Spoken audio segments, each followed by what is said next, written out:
Welcome. This is Monty. No edits, no cuts, off the cuff. I'm just gonna rant.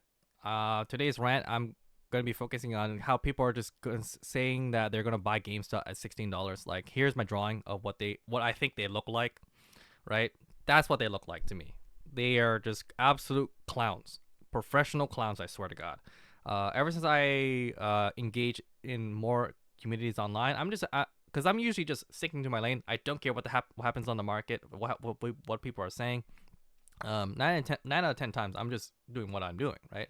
But every time I see people saying these things, I'm just like, man, do these people actually think they know how to price in like a stock? And if they do, they know how to price in a stock on what basis, right?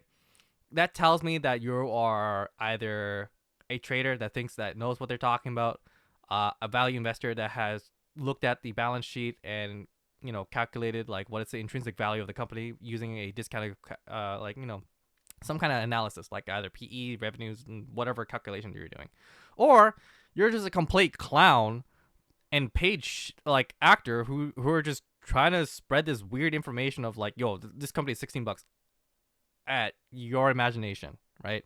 So stop spending time on listening to these people who are saying that you're gonna see GameStop are gonna hit $16. Who cares what they say? What you should be focusing on is their balance sheet, right? So I open an account just to prove my point, okay? Well, not open account, but open a position. Okay, I opened a position on this new account that I opened up in 2021. Okay, I'm gonna show it to you, and it's something that I have recently opened in 2021 in the hopes to beat the S&P 500. I'm gonna log in here. Hold on. No edits, no cuts, by the way. So my goal of this portfolio that I'm gonna show you is to beat the S&P 500, right? And I think GameStop is gonna be one of those companies that is gonna do that for me. So here you can see I open a position here, and I have Canadian Pacific Railway and Amazon. I believe these companies are going to outperform the S&P 500. And the more people I see saying that I'm going to buy this at this price, like they're you're going to have 9 out of 10 times lose out guessing this entire time, right? And the reason why I say that is because if you look at GameStop, right? This is quarterly basis, but on a day-to-day basis, because I know you're looking at this day-to-day because you can't sleep at night realizing, oh man, I should have bought this at $16. Here we are. The last time they hit that price point was in March. And the last time they hit the price point again was in January. And the last time they hit that price point was back in 2020. Like, I believe this is 2021 in February, okay? And this is pre-split. So you're telling me, you know how this, so you're gonna most likely you're gonna be in this bench right here. You're gonna tell me that you're gonna wait for 2 years to see this price point again. Because right now we have a strong rebound right now. There's a strong resistance right here. All this right here, this big black void right here, is people just holding on. They're holding on for the ride. Okay? And the reason why I can confidently say that is because look at it on a quarter-to-quarter basis. Like, for every single quarter, we have not seen this price point since the reports of back in 2020. This right here, as a value investor, in my eyes, I'm like, hold up. Why is this not tanking as a bankrupt, okay? I'm going to quote this bankrupt company, a legacy retail. It's because they pivot from a legacy retail to a more lean operating e-commerce retailer. Okay? And the reason why GameStop, the reason I had Best Buy in my mind is because Best Buy is their direct competitor back in like 2018. And the reason why I say this is because GameStop back then was selling phones and stuff like that. They started to obviously move away from that, but they were making these crazy acquisitions and trying to be a pseudo hobby tech. It didn't have a really strong identity. It still was a strong. It was still technically should be like a game, a video game store, a go to place, a video game store. But they started tapping in with phones and stuff like that. Not a fan of it. personally. But now they're more focusing on becoming a uh, experience hobby store, in my opinion. That's what I'm looking at right now. Is they have all these niches like Funko Pops and collectibles and stuff like that. They're great things. Okay, so again, back to my portfolio. My goal is in 5 years. So I have up until 2026. Hold on, 2026 of December 4th. So in 5 years time, my goal is to hit, or not to hit, but beat S&P 500 by that time. And I believe GameStop can definitely do that. And for people who are looking at the company on a valuation per basis, they have shown strong cash flow. And this is me calculating with share back share base compensation. There we go. I don't know why I don't know what was lagging in my brain, but the last time they had 3 quarters positive cash flow is back in 2018. Okay, and that was the last time they hit it, and they have historically shown very weak cash flows per first quarter every single year. Okay, and that's just the life cycle of a retail seasonal business, right? Any kind of seasonal business, you're gonna see this quite often. This purchase this pattern, right? And if we look at Best Buy, for example, right, like this is not just unique to GameStop. This is Best Buy, by the way. Like Best Buy still has those quarters of not being able to show annual consistent growth. Like sure they have some periods like here for like 5 quarters and then they go back to like there's a negative cash flow here, right? So, but the difference between GameStop and Best Buy is Best Buy has really, really big items, and the gaming segment is very little. So they're not really a direct competitor to GameStop, but they are a distributor. But anyways, enough of Best Buy. We're not here for that. We're here for GameStop. Okay, this is the company we're here for. So again, I want to really emphasize this. Free cash flow is a metric I use as a value investor to determine how healthy the operations of the company is. So reason why free cash flow is very important as a value investor is because this is money that is in the bank confirmed after paying the debt holders, the bond holders, and the shareholders, right? If they have a whatever dividend or whatever not. So this is after expenses and everything. So cash flow being positive is a very good thing to show us that this company is now operating on a positive instead of like a negative. So that's why I value the free cash flow metric, because it's harder to skew the numbers, right? And because I use free cash flow, they can game it, and to game it, they play it by stock-based compensation. Stock-based compensation gets calculated into free cash flow, but stock-based compensation is not a positive for the company overall. It is actually a negative. So that's why you see this negative number. This means that a lot of their cash flow was given to their insiders. But to be fair, though, this number is not unique to GameStop. And another company that I can bring up is, for example, Salesforce, right? So this is not just unique to GameStop. There is other companies that is using stock-based compensations. Like you can see there's quite a lot here. It almost like $1 billion worth of stock-based compensation. So to me, this is like a scary flag to see as an investor. But in GME's case, GameStop case, these insiders, they don't even have like a salary. They're living off of whatever they have and their stock-based compensation. But once they shown a stronger balance sheet of revenue coming in on a quarter-to-quarter basis, even on off seasons, I am so excited for that to happen. Once they have reinstated salaries to their insiders, as a shareholder, we're gonna see a stronger balance sheet of cash flow. That's what I want to see. And for people who are saying that like this company is gonna be at $16 or whatever, I don't care what you think how much it should be worth. The more inaction you say tells me of what you are and what you stand for, right? I'm gonna let my actions speak for myself. I'm already I already have a lot more shares into this, but I'm just doing this on a week to week basis, I'm gonna show you my receipts every single week of me purchasing one share just to prove a point where no one cares how much you're gonna buy it for, right? The more you're just talking about it, the more I just think you're just a complete clown, because you must have some crazy insight that this company is gonna be worth $16 at some point. Yeah, I'm gonna emphasize that, at some point, right? Because you're just in this la la world, retail investor la la world, thinking, oh, I know what the company's worth. They're gonna be worth this because XYZ reasons, with no empirical facts, right? No evidence to support this. Matt Furlong, when he was introduced into the company, okay, I just want to emphasize this. He was introduced roughly around here. Let's see, 2021. So he joined right around here.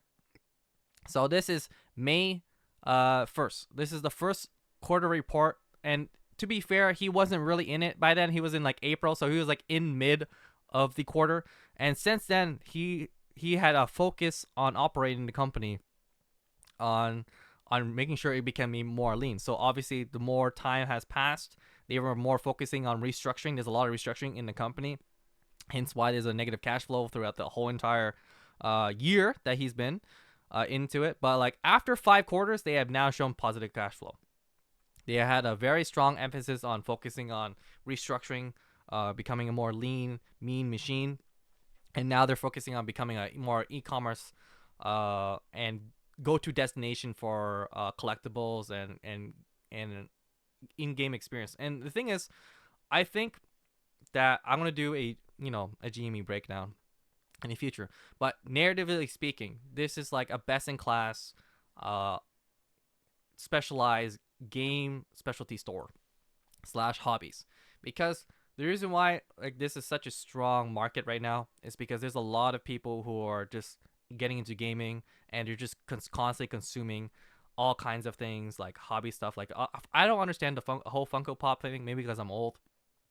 I'm not that old, but I just don't understand it. But people really, really value these things, collectibles, and also like GameStop has shown growth of constantly people buying console growth. Like console growth has shown at its best right now. Sony reported like they have made crazy sales with consoles. So the fact that GameStop is again, remember it is not a dry. It is a distributor, not a manufacturer. So their overhead is based on like whatever stock is available. And also they kind of like the storefront for many vendors, right? And I think GameStop will also have a vertical stretch, but I'm not going to talk about too much about that. But anyways, that's just me getting into like the verticality of the company, but we'll talk about another point another time. And I just want to show you guys, like, this is not my first rodeo. Like, I've been with Apple back in 2020. Okay, this is my pricing, this is my buying point at that time. You know what happened at that time? In that narrative in 2020, they showed weakness in their iPhone growth. The news was blasting it every day for like a week, saying, "Oh man, Apple's gonna go down, man. Their sales are going down." Buddy, you're not even talking about the Mac sales that was 2 billion up. You're not even going to talk about the iPad that's going up for $2 billion. I educated myself more on what's actually happening with the balance sheet than these guys as hosts on CNBC and whatever network you're watching, whatever YouTuber you're watching. You're better off stop listening to other people of how much the company's worth and actually look at that stuff. Look at their balance sheet. Look at what they're doing. Look at their product line. Look at the narrative. Okay? That's why I chose Amazon, for example. I don't know if you guys noticed, but Amazon took a beating too, right? Like this isn't like a really nice balance sheet. Like if you look at Amazon, right? It looks pretty bad. Their cash flow, it looks awful, right? But remember, in this time frame, they had a strong emphasis of building up their warehouse to meet the demand and became a point store, a go-to point store, right? So even though the narrative is like, very negative right now, sentimentally, operational speakingly, they have shown strong revenue over time. And even though the cash flow looks pretty bad right now, I would say, like, even as a holder, I'm like, man, this kind of sucks. Like, I don't want to see this at all. But historically speaking, they have shown, like, very strong. Like, again, remember the seasonality I talked about. This is back quarter one, quarter one, quarter one, quarter one. So again, the whole point of quarter one being that important is just that much more magnitude of how important it is. Remember how I said that quarter one is super important for retailers in general? Quarter one is just usually a slow time to sell. And I know it. I've been there. I've done it. I sold. I worked in retail at one point. It's just very slow. So that's my rant. Make purchases based on what you know. Don't buy a company just because somebody told you so. Buy a company because you know what it stands for, what they're doing, what's their operation. Like, objectively speaking, you should be looking for a company that is objectively working well. They have a strong flywheel, they have a strong moat, they have a strong narrative. That's why I buy as a value investor. I make purchases based on not how I feel, okay? And that's another thing I want to emphasize. Stop buying things because you feel like you want to buy it. You should be focusing on objectively, is this a good teammate to have? And that's the moral of the story here, folks, is that I choose to purchase this teammate for the season. Like, let's say I'm playing hockey, right? I bought this teammate because this guy has showed good performance in the last two seasons now. It's time to pick you up because I think you're going to be a good partner in my team that I'm making, right? Or a three-man basketball team or whatever sport you want to choose. This is my teammate. I chose GameStop as my teammate. And I think they're going to do very well in the coming years. And I say years, okay? They have a very good narrative in my eyes, 5 to 10 years. And we'll talk about that another time. But that's my rant. Stop doing this nonsense of saying, I buy. You know what? Don't stop. Keep doing what you're doing. You're a clown. This is like content to me. But I just get triggered every time I see it. It's like, man, they don't know what they're talking about. They don't know what they're talking about. Here we are looking at price action. Like, they don't know what they're talking about. Okay? They don't know anything. They're just, in my opinion, upset retail investors who bought the wrong thing. Okay? I have this category on the left side here. I don't know if you saw it already, but this is bum fights. Okay? GameStop is dragged into the mud because of these bums. Okay? These guys, I'm gonna tell you right now, you're gonna be homeless, boys. I don't have Bed Bath Beyond on this list because that's already a dead goner sinker right there. Those guys, completely crazy. But AMC is gonna be next on the list, on the chopping block. Mullen Automotives, also another one that's gonna be on the chopping block. This whatever mining thing, it's not even mining things. Just by the FYI, they don't even do mining. So all these companies that is tied into GameStop, because again, remember how I said the narrative, what they want to push to you people who are listening and watching these things? You're doing a disservice to yourself to listen to these things.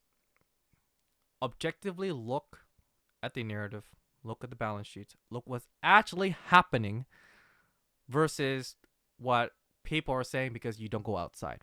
Let's be real here.